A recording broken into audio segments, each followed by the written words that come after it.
Yeah, firstly, thanks for this opportunity to speak to you all today. It's great to see so many fresh faces, full of vim and vigour for what lies ahead. I feel like the connection between our talks, although they're really different, is this desire to return to kind of a sense of normalcy or a sense of wholeness, as in, you know, when children are brought back into the home space, the sort of normal procedure can continue. So although they are different, I think there's some real connections to be made here.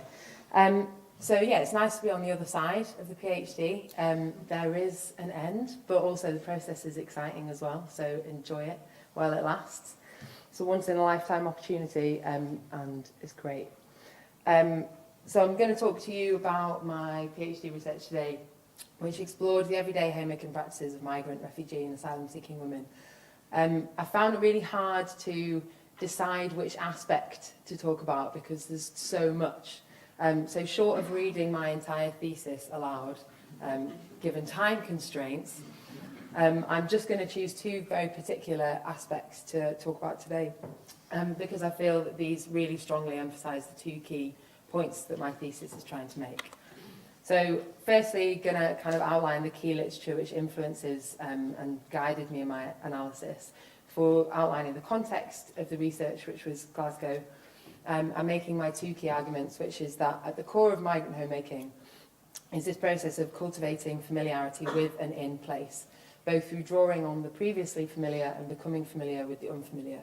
And I'm going to do this by talking about food-based practices, and I'll explain a little bit about that, why that is later on. And the second key argument is that legal migrant status has a material impact upon everyday migrant homemaking practices. So I worked with 20 women who are migrants, refugees and asylum seekers, and the various rights granted or denied to these three statuses has a really material impact upon the kinds of resources people can access and the kinds of homemaking practices that people engage in, as I'll illustrate today.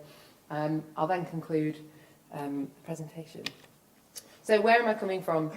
The themes of migration and home have received a wide range of interest over the years within the social sciences and beyond. So scholarship in geography, sociology, anthropology, and of course migration studies has created the theoretical analytical tapestry that enable me to understand the data. The kind of key understanding of migration as a non-linear process is really central. So the idea that it's not a straightforward move from A to B, but rather that the kinds of practices that I'm going to discuss today entail this ongoing negotiation of attachments to multiple places or detachments from multiple places. And the understanding of home as something which cannot be fixed and bound in place, but that's rather transported through these kinds of practices that I'll discuss today. So transnationalism forms the core kind of thread in this tapestry. And transnational theory makes these two kind of key points of migration as non-linear and home as not fixed and bound. So then home is able to be seen as cross-national, and practices of belonging and identity are not confined by borders, as often participation continues across. So historically in transnational theory, the sending of monetary remittances to friends and family in different parts of the world has been the core focus of the attention. Although this is a really important part of transnational practices, I would argue that there's also other forms which enable individuals to kind of manage these connections to people and places across borders. Transnational theory is also a really strong theoretical means of challenging the binaries of here versus there, as post-colonial thinkers such as Sarah Ahmed and Homi Bhabha use in their understanding that actually it's carried out in the space between multiple places.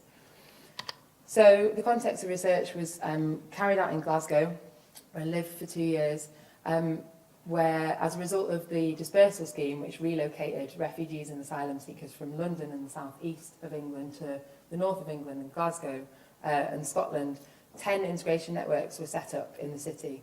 So these were relatively informally set up. They had a range of different funding streams, and they often provided the kind of initial point of access for new arrivals in the city. So they provided a range of facilities, from information points, citizens' advice, ESOL classes, as well as the kinds of drop-in groups that I conducted my participant observation in. So my participant observation was carried out through attending 3 community groups in 2 integration networks, which remain anonymous for ethical purposes. And I conducted photo elicitation interviews through 20 women, photo elicitation interviews with 20 women through these means.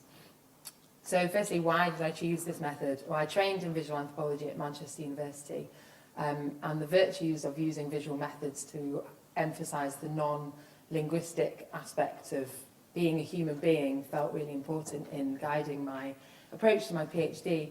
And also, it became really apparent when I was attending these groups that the pre-existing visual practices of the women already contained photo elicitation. So they were already using photographs on their phone to elicit conversations with each other about various things, whether that was children or family in different parts of the world. So it made sense to use a method that was already part of their practices. In addition to this, photo elicitation interviews have been kind of, the virtues of it have been extolled by scholars such as Douglas Harper and Sarah Pink as a means of co-producing knowledge. So the women had a week to take photographs of their everyday homemaking practices, and we then came together to discuss these in the interviews.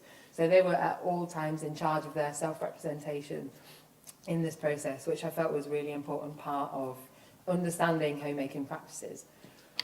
So the first argument I'd like to make is that homemaking in the context of migration centres around the process of cultivating familiarity, both through drawing on the previously familiar and becoming familiar with the unfamiliar. So why the focus on food?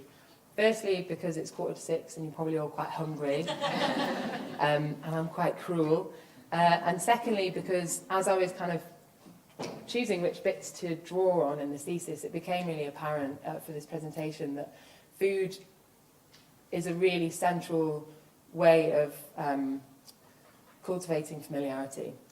Not only through drawing on the previously familiar, as you'll see in the first 2 examples, but also through becoming familiar with the unfamiliar.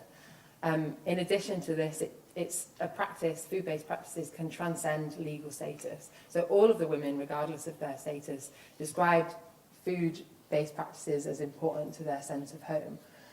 Obviously, and importantly, legal status impacts upon ability to access resources.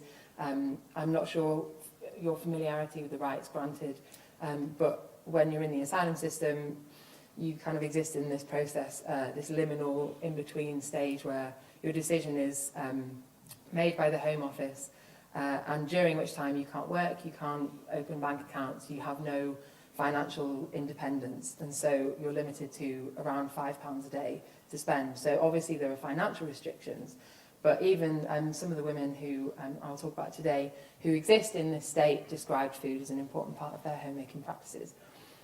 In addition to this, the multisensory characteristics of home is emphasised really strongly through food-based practices. So the taste, smell, sound, touch of what we understand home to be is really clear in food, and the meanings, the memories and articulations of value and identity bound up within food and food-based practices are stronger as a result of this multisensoriality. So for instance, Rodway writes that the sensuous, or the experience of the senses, is the ground base on which a wider geographical understanding can be constructed.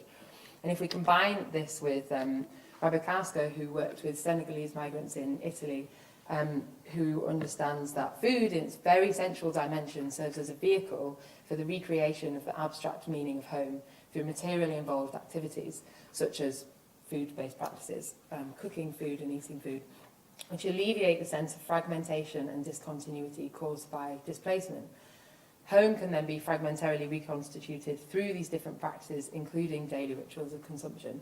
So food responds to the multisensory dynamic of home, but it also makes this really important point that home is not fixed and bound in place, but can be transported through the kinds of practices that will be illustrated here. So first, hunger-making photograph. This is Shemaya. She's a wife of a PhD student, so relatively secure, although after his PhD, PhD is great. After his PhD, it's uncertain as to where they will be. But this first example then highlights the way that food can be used as a means of cultivating familiarity through drawing on the previously familiar. So she says, this is our traditional food. It's the same taste in our country. In any Arabic restaurant, it's the same taste. Also here in Glasgow, so this was actually taken in Manchester, which is another important point. Even the supermarkets, you can find halal foods. You can find Asian foods, the same type in your country. You're feeling like you're inside your country. So what Shamai is illustrating with this photograph is that it's not about the specificity of the place in which homemaking practices are carried out. So for all the women, it wasn't about Glasgow per se. It was about the ability to access resources which facilitated their homemaking practices. And kind of more deeply, the sensory dynamics of taste as a tool to cultivate this feeling of being inside your country is really kind of evident in this point. So there's a real compression of space and time through the ability to access halal foods or the same kind of foods as would be available in Iran, where she's from. Haya makes this same point, but then kind of moves into looking at the way that food-based practices can facilitate the cultivation of familiarity through becoming familiar with the unfamiliar. And there's a real visceral connection to place here that's exhibited. So she says, some friends are invited at my home. We like to eat on the floor. This is our traditional way of eating. We put something on the floor and we put the food there and we sit in a circle. And I ask her, do you do this every day? And she says, we do this every day. Not all families own dining tables. Most of the families like to sit on the floor. We use these Arabic carpets. So sometimes when people are invited, they like to sit in the same way. We find it more comfortable and you feel like you're in your country. It brings nice memories. So once again, the argument that home cannot be fixed and bound in place, but can instead be fragmentarily reconstituted in place through these kinds of sensory practices of sourcing, preparing and consuming food in a specific kind of way, facilitate this compression of space and time and transport home into new places. So Haya is a refugee from Iraq, so once you're granted your status, you're able to access the same kinds of resources as British citizens. But she tells me in the interview I did with her that when she first arrived, she was situated in the asylum system. You're housed on a no-choice basis. So she was housed in a part of the city which is predominantly white working class and where there was no pre-existing shops or spaces where she was able to buy halal foods. So again, we can see the tangible impact of legal status on everyday homemaking practices. And in the second part of the quote, I ask, what situation might you eat at a dining table? And she says, actually, it depends on the family.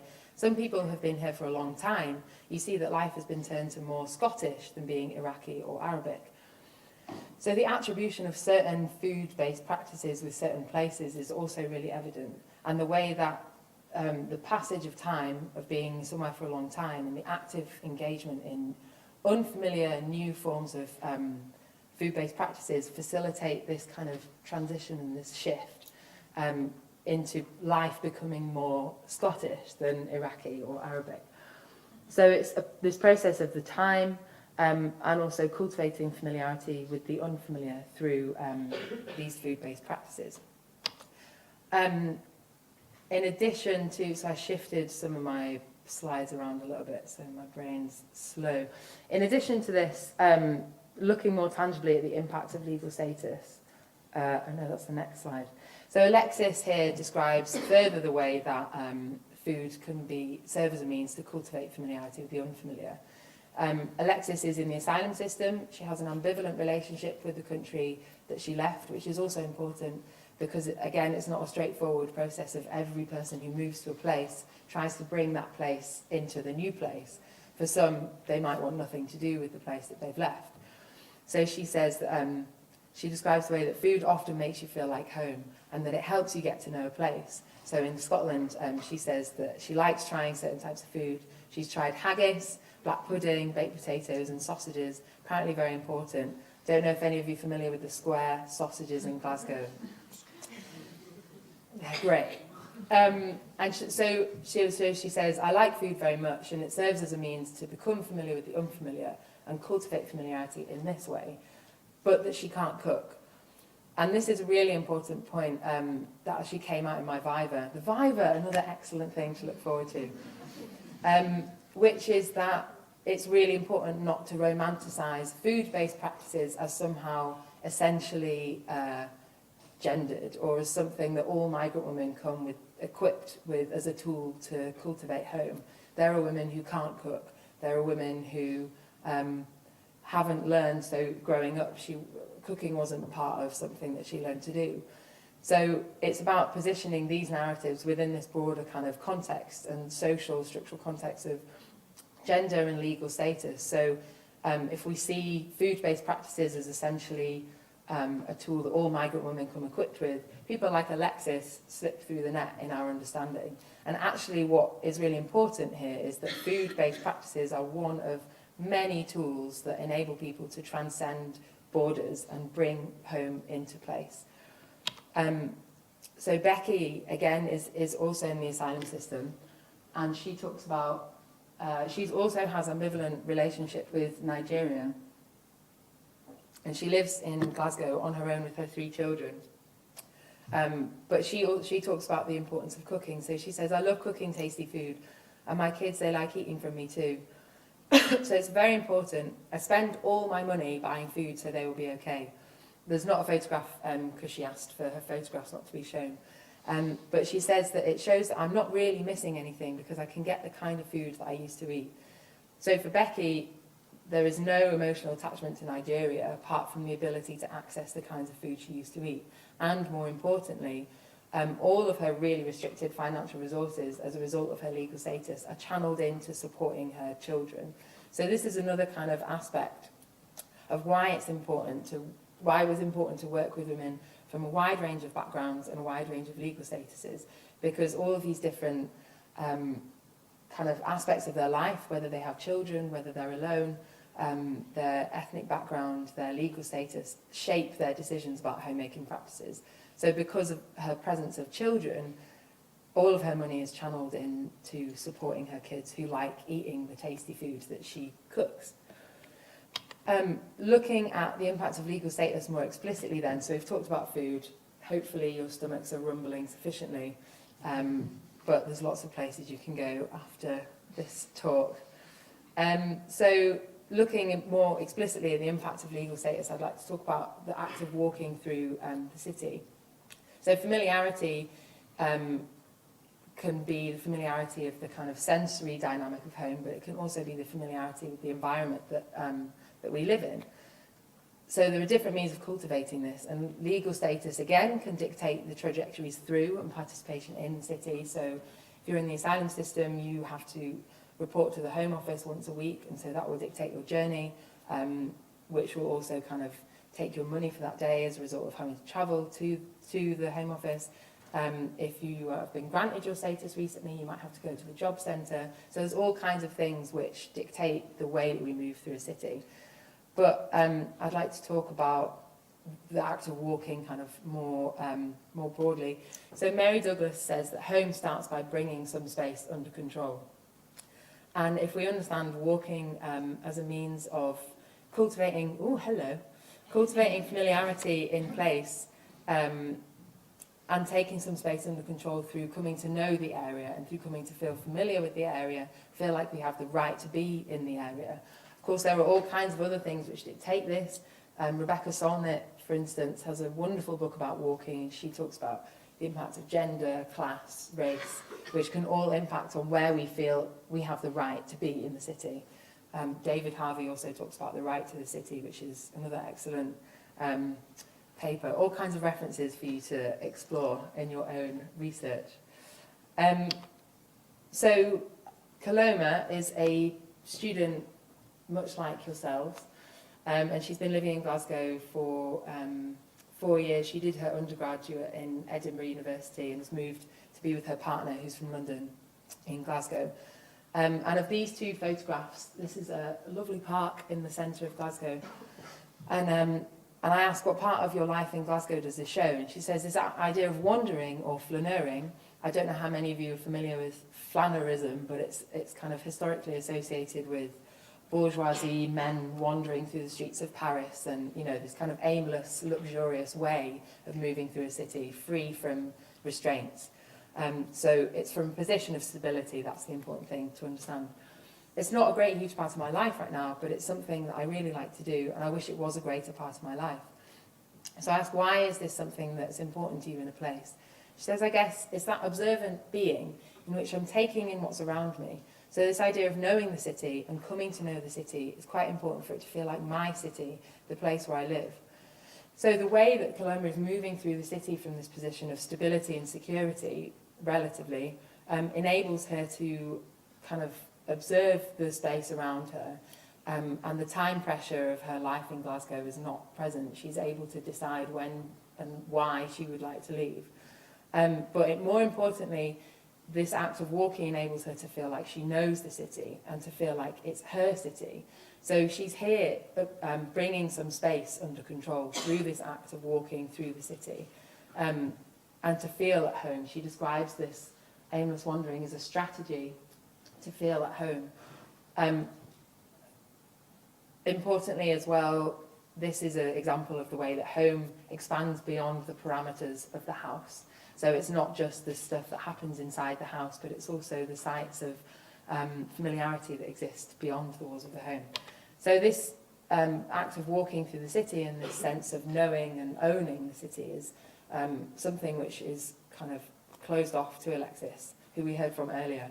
So this photograph, she says, it's where I walk, it's where I go back and forth. I cross this road so many times, I've seen all these stores so many times, so in that way it's become part of my life. It's the things that you see. It's really familiar, I ask, and she says yes. And I ask how this familiarity makes her feel about her life in Glasgow. And she says mixed feelings, good and bad. Good in the sense that I have something that I'm familiar with, bad in the sense that, like I said, today it's steady and on there, and tomorrow I don't know if it's going to disappear, to vanish. So for both Coloma and Alexis, familiarity is cultivated in the environment through this act of walking, in the sense that they see the same things, they observe but also exist in the city, and they feel this kind of sense of familiarity in place. But where for Coloma, this gives her a sense of ownership over space, for Alexis, this reminds her of the fact that actually her ability to own her space in the city is not a decision which is in her hands. So this is a really tangible example of the way that legal status impacts upon the kinds of homemaking practices that individuals engage in. And the material impact of legal status upon financial resources, upon sense of control in the city, and this feeling of home, of belonging, because it's not her decision at the end of the day. So to conclude, what I've brought to you today hopefully has highlighted the importance of cultivating familiarity that is at the centre of migrant homemaking practices. I've exhibited this through looking at food-based practices and discussing the drawing on the previously familiar, but also becoming familiar with the unfamiliar. The idea of food-based practices as a non-monetary form of transnational practice, so not just sending remittances, but also drawing on these kind of emotional memories of homes, in which places are transported through the sourcing, preparation and consumption of food, but also, importantly, the impact of legal status upon migrant homemaking and familiarity. So thank you. There's a couple of logos I've missed off. I'd also like to thank Glasgow Life, who've part-funded the PhD, offered me support, the AHRC, University of Leicester, and of course my supervisors, one of whom is here today. And if you're feeling really brave, there's a lot that I've missed out. This is the link to my e-thesis. So if you want an idea of what you're working towards, and this has piqued your interest, then yeah, feel free to download it. But thank you very much.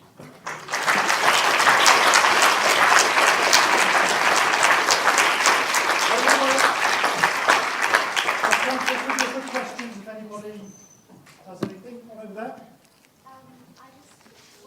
Thank you for your talk. It was very inspirational. I just wondered, for the photos, for the process of the photo making, which kinds of instructions did the woman get from you? Which kinds of trainings? And what was the question basically? Yeah.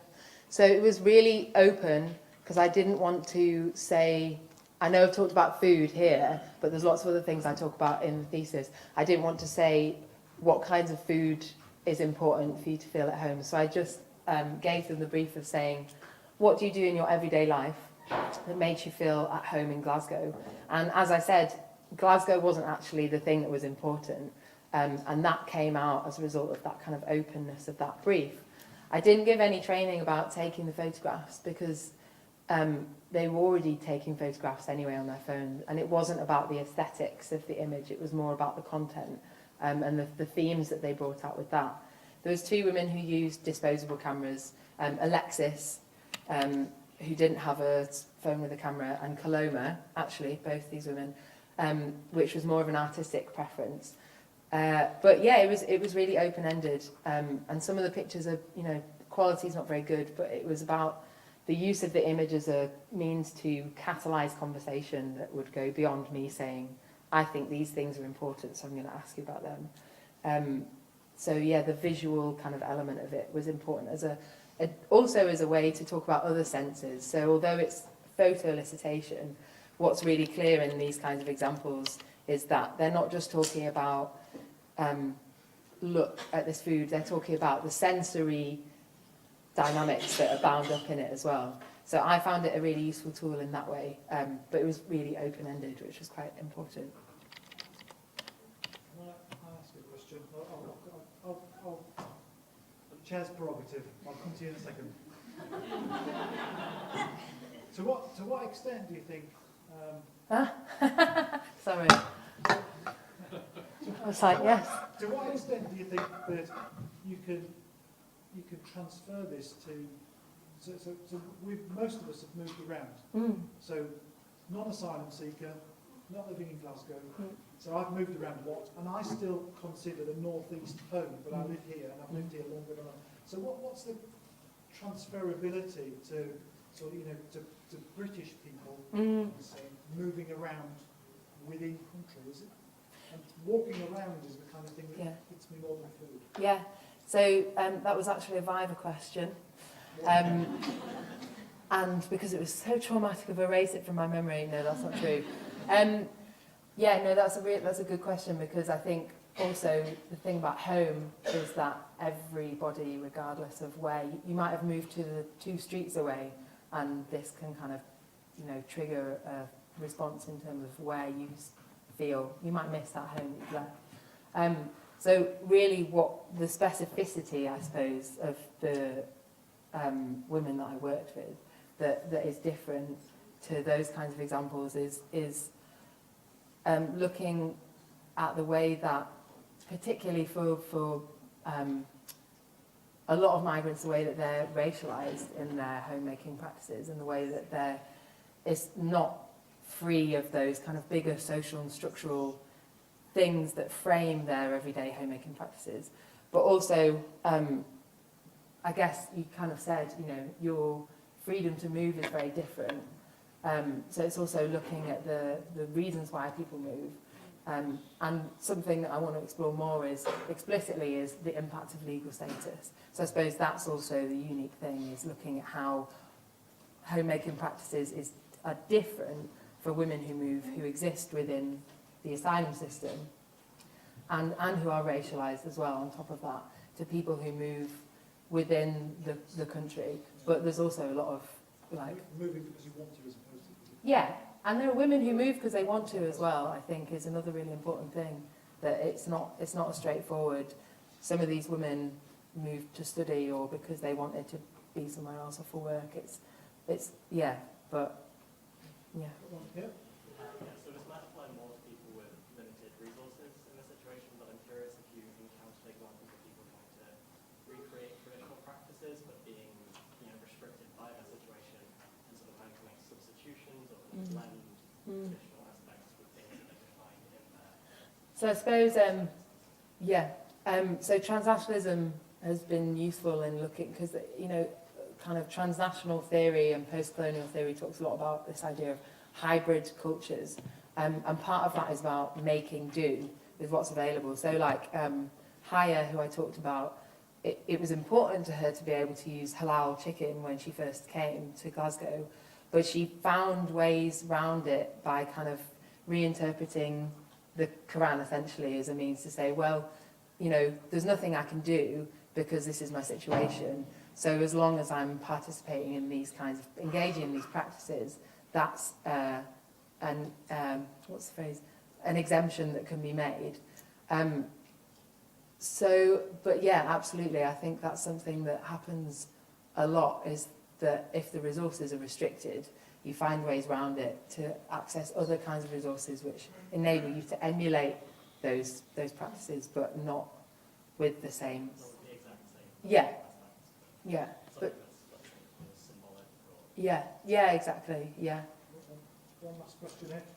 If I may, just a quick comment. I don't know if you did this on purpose or not, but we're mammals. We are born and mom feeds us by breastfeeding. We associate food with mom and then with house. And we start that way. So that's why your food connection is strong for establishing homelessness. And on the other end, the walking is abandoning home in a sense, isn't it? So Is it what, sorry? Abandoning home, flying from the nest. I mean, you walk and you conquer other spaces. So did you make that kind of parallel for research, or did you do it on purpose? Did you think about that? Or home is that, and then leaving home is walking about and conquering other spaces and finding different places. And these people migrated as well. So the walking is part of their life story. Yeah, I think that's yeah. So what I was kind of, yeah. I think the gendered aspect is not inarguable. I think it's there, but it's also important, as I said with Alexis, that it's not this kind of essential category that's only open to women. And also that there are, for instance, in Glasgow, there are men from Eritrea and Ethiopia who are migrating who can't cook because historically they've not learned. So that tool's not open to them as well. So that gender is there, and I talk about it more in my thesis. But home is where mom and dad feed you. That's my point. not for everybody, though.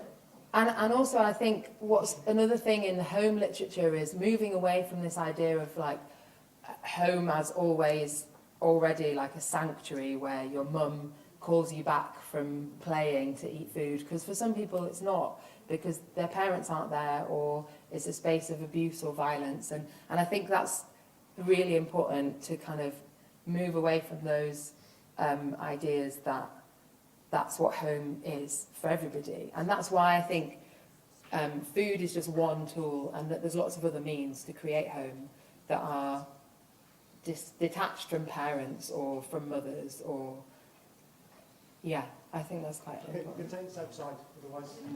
Yeah. Okay, can we just shamelessly give you, I actually know what's in this box. Oh. I don't know if you know what's in this box. No idea. And I'm not going to spoil it for you. Oh. So can we get a photograph?